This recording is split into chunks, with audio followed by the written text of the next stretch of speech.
I'm Chris Lewis. I'm a CPA. I own Lewis Group CPAs. It's in the Hazelden area. I've been doing this type of work for about 18 years now, so it's consumed a lot of my life, which is good, at least a lot of my professional life. So just a quick show of hands, how many people here either own a business or are a solopreneur? One. How many people are in business in some degree, some aspect? Okay. So what I'm going to talk about today is I'm going to talk on three topics. And as I kind of feel like we are at either, if we're not at the top of the economy, then we are pretty darn close. And so what we should be doing now to position ourselves, either ourselves or our business or both, for when the economy takes a turn down. So we're going to talk about debt, we're going to talk about cash, we're going to talk about value. Okay, and hopefully this is interactive, so please feel free to chime in with questions, ideas, thoughts. So the first thing I'm going to talk about is debt. So anytime the economy is going this way and things are going really good, debt is natural. It's an easy way for people to leverage growth. As you start making more money, you want to move into, let's say, a bigger house or a bigger car, or you've got kids going to college. You tend to take on more debt. And as long as things are going good, debt's great. But as soon as things kind of take a turn down, debt can get really overwhelming because the bank doesn't care about all your other obligations. They just want to make sure they get their money back. So there's a couple things we can do to help manage the debt load while things are good, and that is we can start accelerating our debt payments. The bank will give you, no matter if it's a car loan, a student loan, a mortgage loan, or a business loan, the bank usually says, here's your minimum payments to make each month over this 5, 7, 15, 20-year window. They never say you can't make more than that. So there's a couple things you can do to kind of pay down the debt quicker. You can accelerate your payments. One common thing I see people do is rounding their payment up. So if your payment's $551.70, round it up to the nearest $100 or $200. And that's an easy way to speed up the payoff process. And what that also does is it reduces the amount of interest that you're going to pay over the life of the loan. When things are good like they are now, people tend to have a little bit more cash in their pocket, and so you can pay down the debt, which then will increase your future cash flow, which is good. Okay, debt, I understand, can be a necessary evil for both your business and personally. So just keep in mind, though, when things are good like they are now, they're not going to be good forever. So if you've got the debt, leverage your cash to kind of start paying it down. Which leads into our next topic, which is cash. So cash is king, as they say. When I say we, I mean like as Americans, we tend to spend our cash as we get it, or even before we get it sometimes. So in good economic times like this, when you may have more cash available, the first thing people typically do is raise their spending to meet their cash influx. Okay? What we really should be doing is focusing on setting aside cash reserves. Okay? If you've got the debt part under control and you've got a plan to get that paid down, the next thing to do is set a plan for your cash. Whether it's your business or personal, you should have budgets for both, because all a budget does is it tells your cash where it's supposed to go and what its job is. And then you can start setting aside a savings, whether it's 3 months, 6 months reserve, to cover anything that's unexpected, to cover slowdowns. If you seem to lose your job when the economy turns, now you've got this reserve that you can live on until you can figure something out to start generating additional cash. Okay? Which comes into my final topic, and that's value. How many people here own a car? How many people own a car? And the car you bought, did you guys buy the cheapest car you could find, or did you find the best value? Best value. So whether you're in business or whether you're shopping, we tend to always shop for value, right? So one thing you got to do when times are good is to figure out, how can I add value?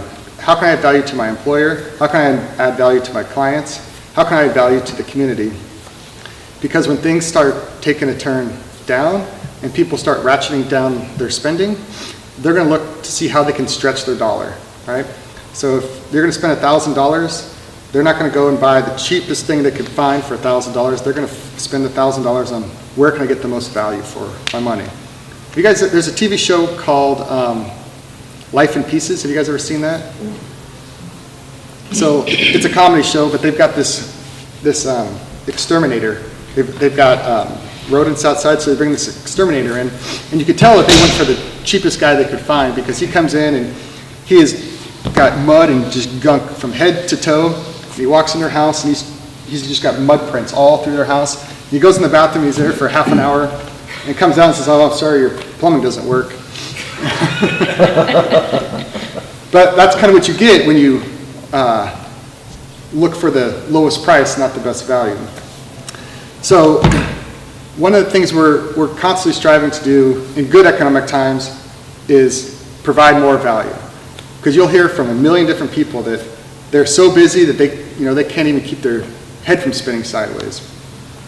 And then you'll talk to people that, I don't really care about getting this job because I've got so much work now that I'll bid it at whatever price I can, and if I get it, great, and if I don't, no big deal. So what people tend to do then is they are skipping steps of adding the value to the client just to get the work done, because they got so much work that it's never going to run out, right? But value is the number one thing that people shop for. And that's the one thing that, the biggest takeaway I had from the last recession, is it wasn't price people were concerned about, it was value that they were looking for. Value in their accounting service, value in their cleaning service, value in the car they're going to buy, value in the college they're going to send their kids to. It all comes down to value. So I always tell people, what can you do now to add value to yourself, your family, your career, your clients, your community? What kind of questions do you guys have that I can kind of help answer?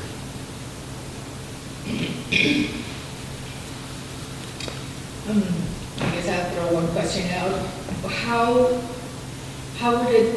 What would be the best way to assess what area of value or what type of value a client is really looking for? Number one, you can ask them. And two, what I always try to do is I put myself on the other side of the table. If this were me and I'm coming to get this type of service, what would I expect? And I used to, early in my career, I used to say, if this was my parents on the other side of the table, what kind of service would they expect? And if you don't feel as though you're getting the value that you're paying for, just ask or talk to them. You can always think of different ways, and it doesn't have to be like I'm giving away the farm just to keep a client, but it's just little things, Do you call them when you think about them, or are you being proactive as opposed to being reactive? I like to use plumbers as an example because there's only 3 things I know about plumbing, and that's that it all rolls downhill, payday's Friday, and don't bite your nails. But for a guy like me, I can't tell the difference in one plumber to the next, right? I call one up, they're going to come fix whatever problem I have. So as a plumber, it's really easy to distinguish yourself from other plumbers because 1, did you answer your phone? 2, did you return your phone call? And then while you're there, what else did you do? Because if it takes them 5 minutes to fix something, well, I'm here, I may as well go check to make sure all your faucets are tight, or you don't have any hoses hooked up outside because we're entering the freezing season, and then just communicate that. I didn't charge you anything extra, but I went ahead and checked these things for you just to make sure there were no other issues while I'm here. And that's just something little, but it's a lot different than a guy that comes in, with mud from head to toe, walks through your house, fixes the one thing in 5 minutes, and says, "Here, I charge you for an hour, so let me have my money, I'll be on my way." What other questions you guys have? I'll ask one that might be relevant. I'm kind of in a spot right now where I'm trying to figure out whether I want to just get the job from software engineer, because there's a lot of openings with X. I don't really like X, but I can do it, and if I get a job with that, I'm kind of stuck with it.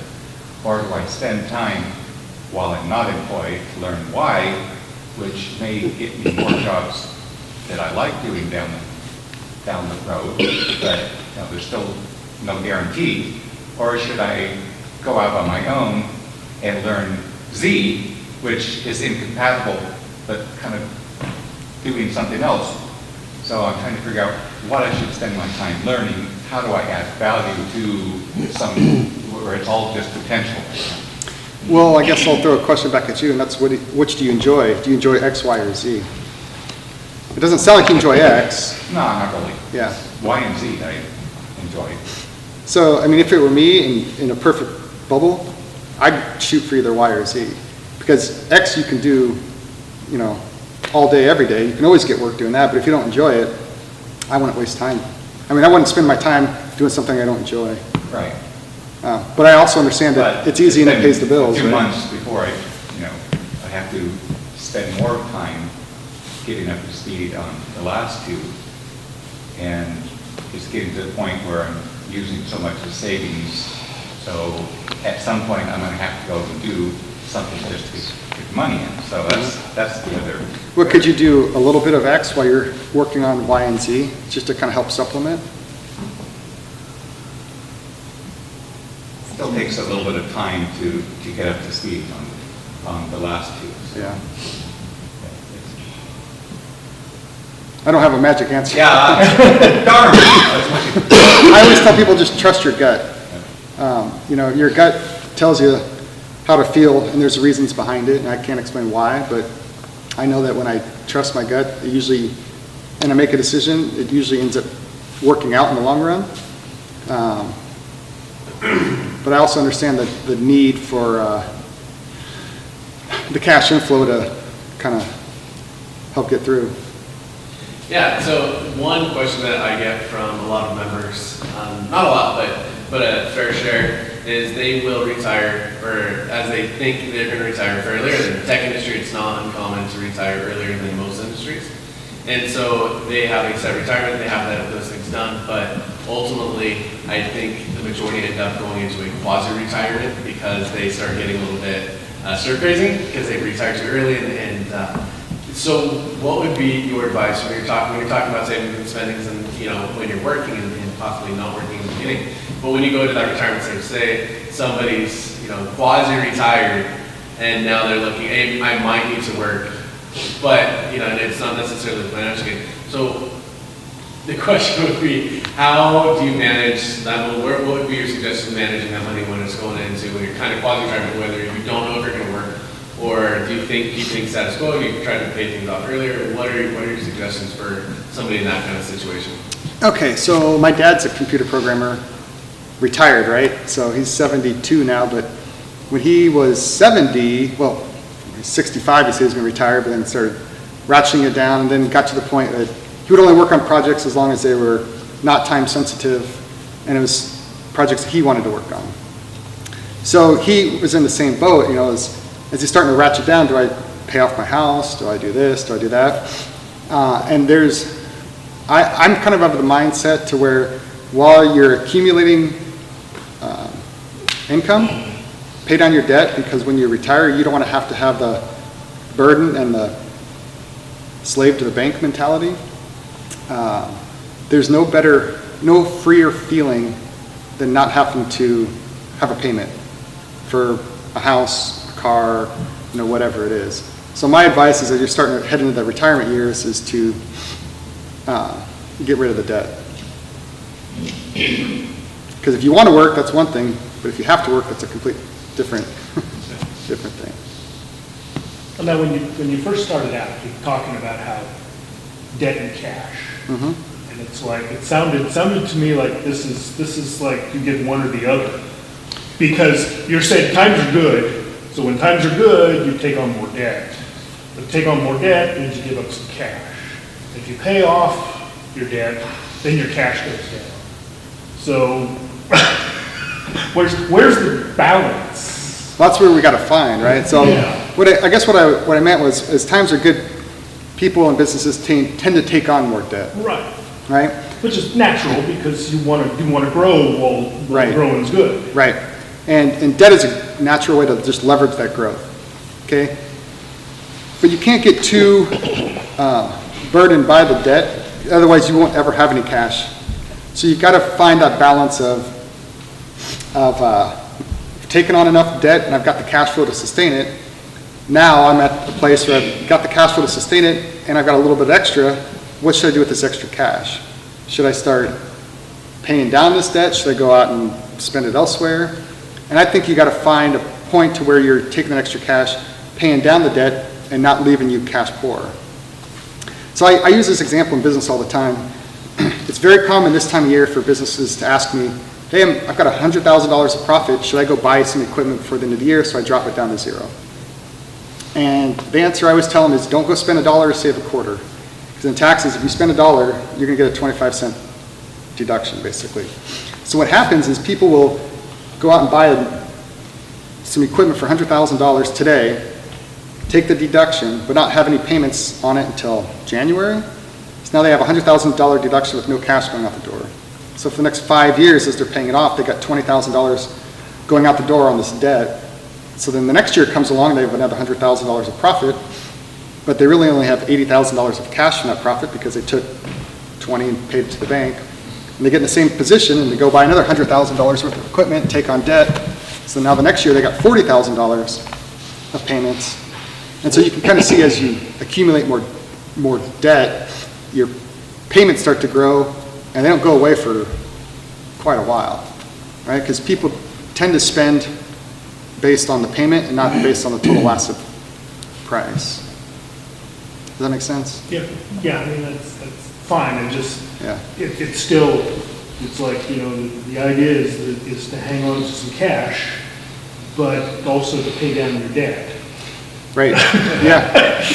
So if you get 3 to 6 months reserves in cash, which is what most financial experts say is a good safe spot for your cash reserves, then you can start taking some of that extra cash and just paying down that debt. Pay down. Yeah. So what you don't want to do is start accelerating your debt payments, have no cash reserves, and all of a sudden the brakes get slammed on, you're heading down, and now you've got nothing to fall back on. But you still have to make those payments, right?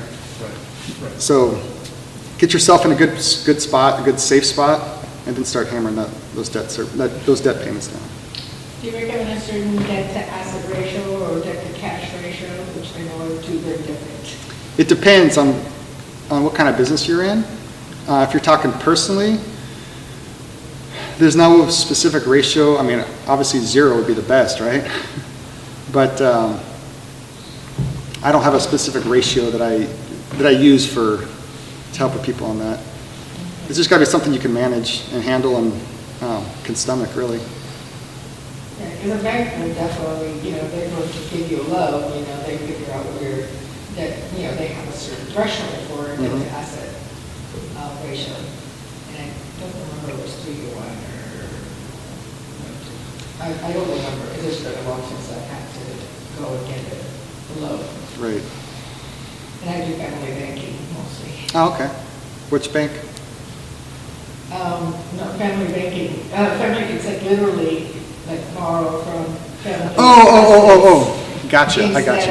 Instead of, Yeah. from the bank, then I don't have to pay the interest. I keep it Oh, the in, big interest, I okay. keep it in the family, yeah. Right, I gotcha. Very good. What are your suggestions, because I know it's coming up this time of year, and being CPA can probably get this. What if, at the end of the year, tax returns come in, big thing coming up in the next couple months. What's your suggestion on, because a lot of people will go into spend and blow that little tax return that they get Before they even get it. before they get it, that's already spent. To be fair, it's one of those, how much do you suggest, because somebody, to tell somebody, hey, here's this thing, don't spend anything. So what would be your suggestion if you're talking to clients, if you're saying, hey, you got this, percentages, whatever. What do you suggest? Hey, have a little fun. Here's a little fun money. What would you say a good balance would be? Hey, put X away for what, and then here's some good fun money. Do what you want. But what's your suggestions on that? So first off, let's talk about what a tax refund really is. And that's, think of it as a savings account, right? Each paycheck or each quarter when you're sending in taxes, you're taking money out of your pocket and putting it on deposit at the IRS. The IRS is then holding that money for you.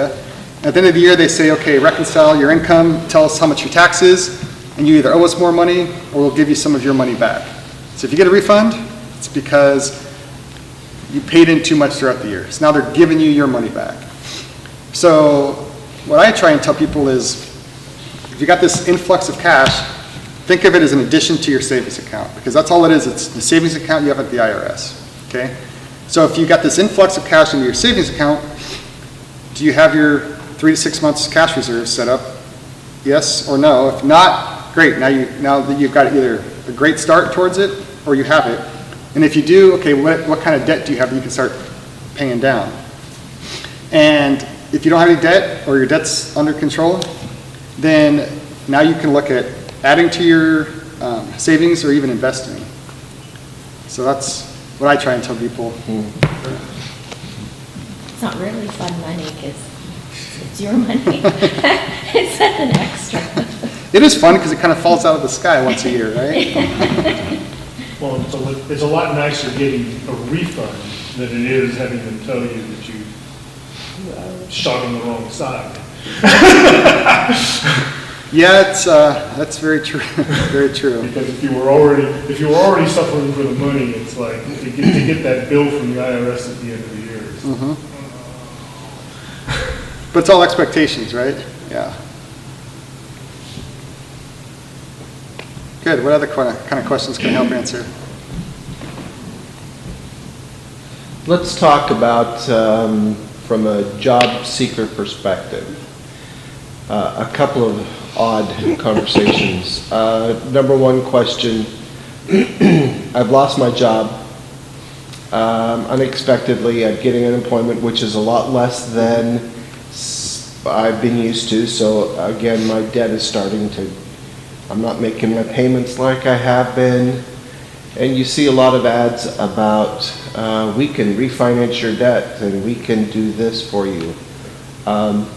Is that advantageous or not? Let's start there. Okay. So debt consolidation, I think is what you're talking about. Yes. So they pay for those ads based on the profits that they make. Those ads are not cheap. So while their service is to help you, really what they're doing is trying to make them money, make themselves money. Depending on what your debt is and what kind of interest rates you have, it may make sense to consolidate debt. I know for a while there, and I don't know what they're at now, but student loans were 6, 8, 10%. And so it would make sense to consolidate your student loans and some credit card debt into a much more manageable piece of the pie. But I often hear people saying like, well, I'm going to refinance my house and I'm going to throw my credit card debt in there and my cars and my boats and my vacation home and all this other stuff, which then all you're doing is you're stretching out a 3 or 5 year debt period to 30 years. And so I try to advise people not to go that route, especially with consumer debt, to where it can get paid off in a lot quicker time period if you were just to allocate the same amount of money or even a little bit more money to it. Because all the debt consolidation does, it just kind of takes everything and wraps it up and gives you one payment instead of several. And sometimes your payment can go down, but if it goes down, you got to look at the time period of the repayment, because it's all numbers. And if you want a lower payment, you just stretch out the number of years you can pay it back. So I'm not a fan, but it does work in some instances. Yeah, it's not something that I recommend either. No, I'm not a financial advisor, but we tend to be careful about managing that. My brother did do that, and his payment is just barely less, I believe, than actually adding all the individual payments. But it probably was stretched for longer, first and foremost. Secondly, those institutions or those companies, they negotiate a lower interest rate and they kind of keep a margin of that. That's where they make their profit. Because it is a service that you're paying for. So they make money, that money is really coming from the client, the consumer. So to touch on your question, when times are good right now is the time we should be planning for the unexpected, so that we don't have to go into one of those debt consolidation companies because we've stretched ourselves too thin. Does it screw up your credit? I do not know. I don't think so. I don't know. Like it doesn't get underrated. Well, if they're renegotiating with, you owe $10,000 and they're renegotiating with that organization for a lower amount. I'm not sure what it does for your credit score. You could have some issues if you owe 10,000, they negotiate down to like 5 on your debt cancellation, because now you've just created income for yourself. But you also owe less now, so it's kind of a good trade-off. Okay, thank you. Should we even be so concerned about credit score versus managing, like what works for you? So credit score, you only really need it if you're going to buy something on credit, right? A house or a car are the main ones. So I think while it's great to have a good credit score, I wouldn't sacrifice that. What am I trying to say? Don't base your actions Yeah. On the score. on the itself. Yeah. score, base it on what works for you. Mhm. I think. Because if you can get your credit cards paid down to where there's no balance and you just keep the card and you either pay it off every month or don't even have any transactions, your credit score will increase or improve, because what it's showing is that you're paying off your debt each month, which is basically what a credit score is telling you is how creditworthy are you? How likely are you to pay this debt back? And so I know I hear a lot of people saying, oh, I'm going to go get a credit card and I'm going to keep a $2,000 balance on there and just make payments on it each month. It's to help my credit score, and I think that's the wrong approach. Yeah, you hear that, because there was a time when I had a mortgage, and then I didn't have a mortgage, and during the time I didn't have a mortgage, my credit score went down a little bit because I didn't have debt. I didn't Yeah. have big debt, and so you hear that. So have you heard of Dave Ramsey? So he's like a financial guy, and his theory is your credit score should be 0, because you should just use cash for everything, which is great in theory, but in reality, I don't know. I mean, I think 2/3 of all homes are free and clear, or no, other way around. 1/3 of all homes are free and clear. Wow. Dave is approaching things though from a different aspect sometimes. He says that people should have a 0 credit score because the reason most of the people come to him for help is because they've abused their credit cards and loans so bad that they have massive interest. So he's saying, just get rid of it, go on a cash basis. And that's what he's really trying to do. He's taking people that are not invested, are not doing anything right. And he's trying to pull them out of a hole. Yeah, but his methods will instantly increase your credit score, right? So Yeah, I mean, yeah, if you have, but yeah, the key with the credit score, of course, is just like you said, you just need to make your payments. And the last thing you want to do is ever have a late payment, yeah, because that kills your credit score faster than almost anything else you do. and it's something we should be doing at least once a year, is checking our credit score to make sure there's no unauthorized accounts that have been opened in your name. Item 1, and 2, to make sure that there aren't erroneous charges on your credit. I have a client, he's trying to get a refinance on his house, but his credit came back saying he had 2 late payments. What happened was his mortgage processor sold the loan twice and didn't get their system updated as his payments were going in. It wasn't his fault. It wasn't him, yeah. Some employers, I've heard, part of their background check, they do take a peek at your credit score, which I don't know, what they're. Nowadays, almost all employers, especially if you work for a large outfit, They're do gonna all look. sorts of checks of all types. The last 2 jobs I've gotten. I've heard people say that, Not just the background and the credit score check, but, of course, you have to take a drug test too. It's always been around drug tests, I think. yeah, I've heard of employers doing credit checks, because then the theory is that you can tell a lot by a person by their credit score. If if they're a responsible person, they'll have a great credit score. If there's someone you can't rely on, their credit score will be pretty low. I'm not saying that's true for everybody, but that's the tendency. I wonder what their threshold is, I wonder what their cutoff is, you know? I guess it depends on the business, right? Yeah. Yeah. Yeah, I mean, for banking, of course, it'd be a little different. If you want to be a teller at a bank, I think they're going to look at you a little harder. Have you guys run into that, applying for jobs where you've had your credit pulled? Yeah. Finance, industry, Yeah. financial property services. management. Mm-hmm. Even in high tech. Yeah. High tech? Yeah.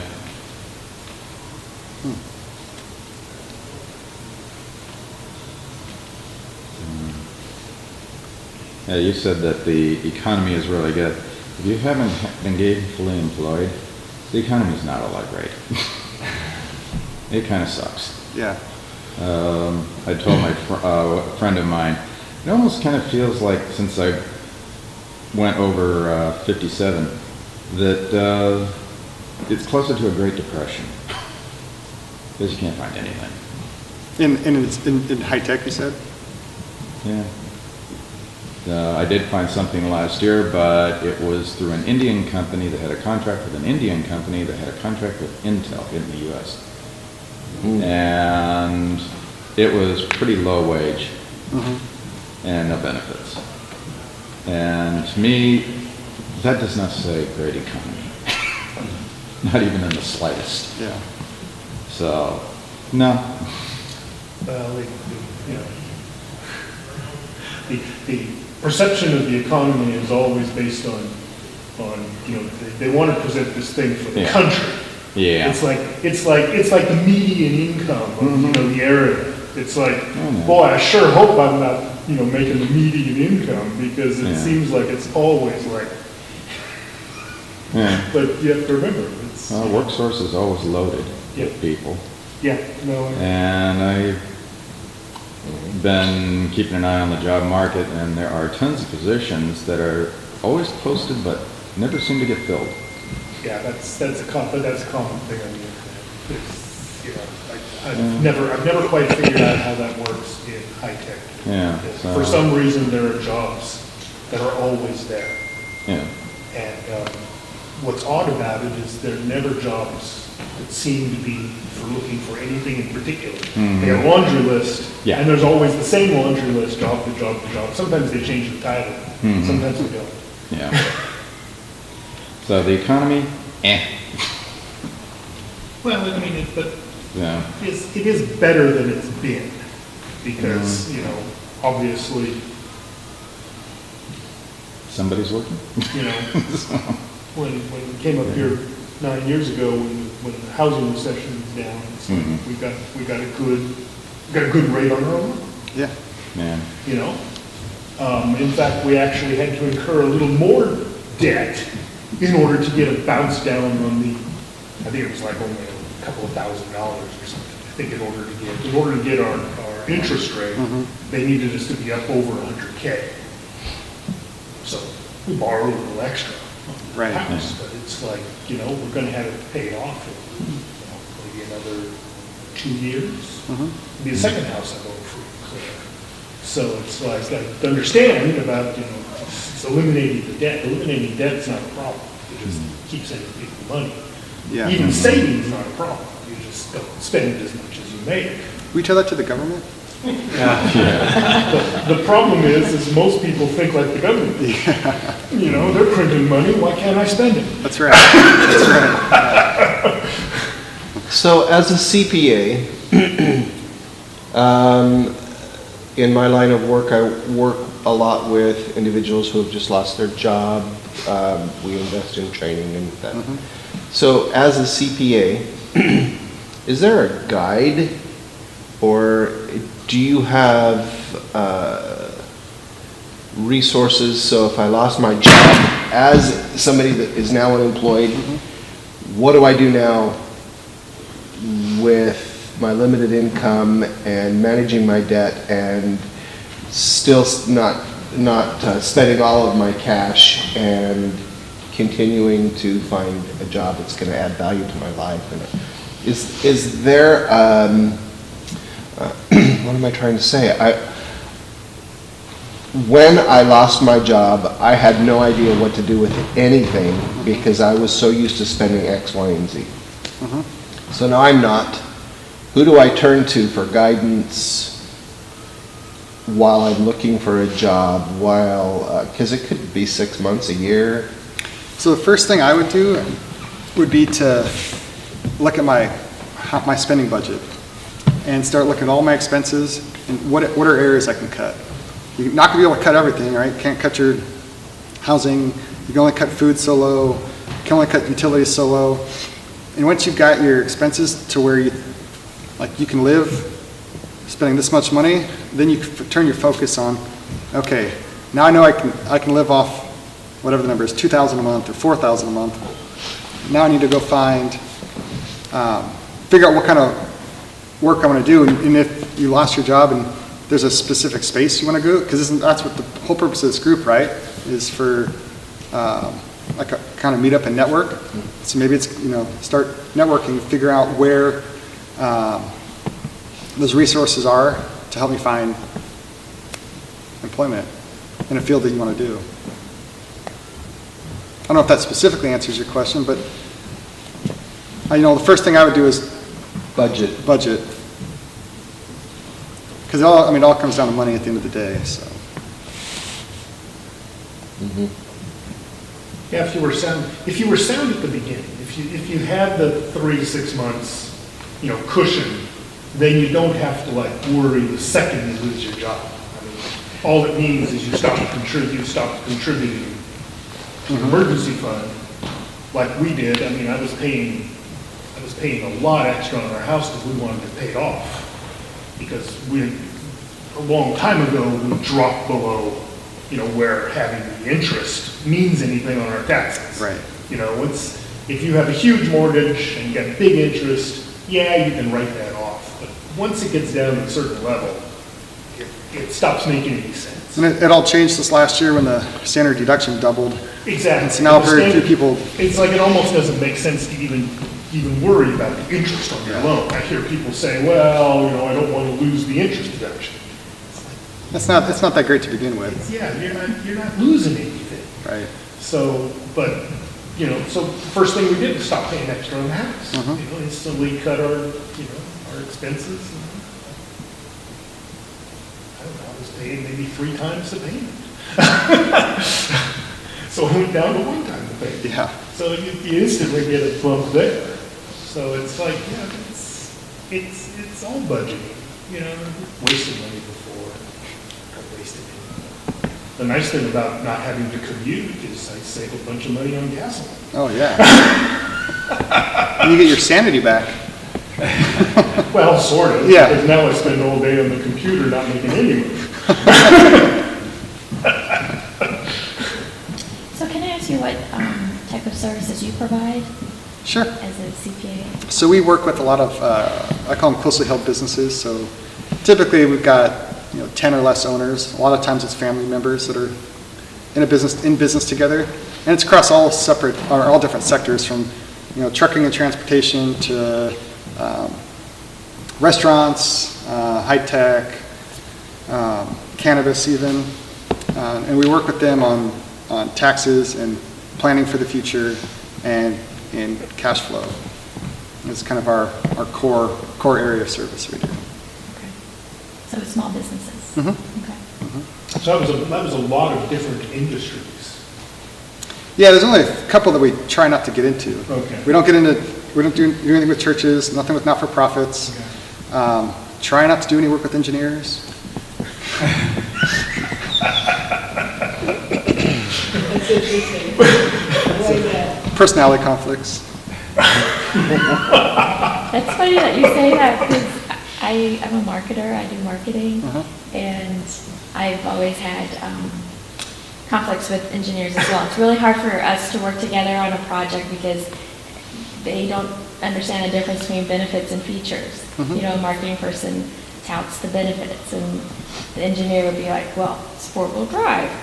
Like, that's not enough, Yeah. They're so literal. Yes.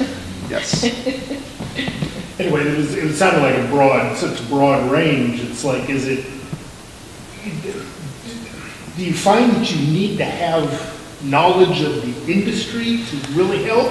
Or can you get a lot of information from the client So, about the industry and the kinds of, because obviously it changes depending on what you're in. for the most part, accounting's accounting. Well, I understand that accounting's accounting, but when you're making recommendations about, debt load, where to keep your money, and So there is absolutely some need to have insight on the industry. But it's not, I mean, if we were just to pare it down to say 3 industries, we only serve 3 industries, you'll never survive as a small business. So that's why we kind of broaden our scope. And what's really nice about working with a wide variety of businesses is you can find out what works in one industry and see if it works in other industries. And you can find stuff that doesn't work and, kind of extrapolate that. do you find a lot of transference? Because I do. This is an interesting concept from my opinion. I mean, I've worked in various industries in computer programming and software development for years. And every time I change jobs, it seems like I change industries. Now that doesn't seem strange to me because computer programming is one of the kind of things that are, yes, you have an industry you're working in, but I'm solving a problem for you that has little to do with your industry and more to do with what we're trying to do. But when you're looking for a job, of course, everyone thinks their industry is unique. And therefore, if you've never worked in it, there's no possible way you could possibly code for it. So that's why I was asking about your range of industries here, is because it's like, you seem to have found a way to link them together, and sometimes it's a real challenge to try to convince people that you have any knowledge about theirs when you don't work it. So I see where you're going. But just like you said, I'm trying to solve a specific issue related to the client. And it's not the issue of, I own 10 trucks and I can't find drivers. Help me, Mr. CPA. Which, by the way, every one of our clients in the trades, that's their biggest issue, is finding skilled labor. They come to me with more of a financial issues at hand. Either their debt's out of control and they can't figure out how they're going to make payroll next week, or they owe so much tax, now they're pulling money out of their retirement to pay it, and that's created a whole separate set of issues. Or they're growing so fast they don't know what to do with all their money. I mean, that's a real issue too right now. So it's not so industries. I'll leave you my card, and you can have them send the extra money. It's not like the issues that we're facing. I mean, cannabis is its own special industry. And so there's a lot of industry knowledge you have to have for that, because there's certain tax laws that have to be followed. But for the most part, from a tax and financial standpoint, a lot of the same things apply across industries. And you just have to know the ins and outs of a coffee shop or a restaurant or a veterinarian's office. We're gonna, about one more question, and then that way we can, then they push us a little bit around that 10 o'clock time frame, so I want to make sure that we adhere to that. So if anyone has one final question for Chris, and I might be able to ask him after this as well. Awesome. Okay. Thank you. Thanks.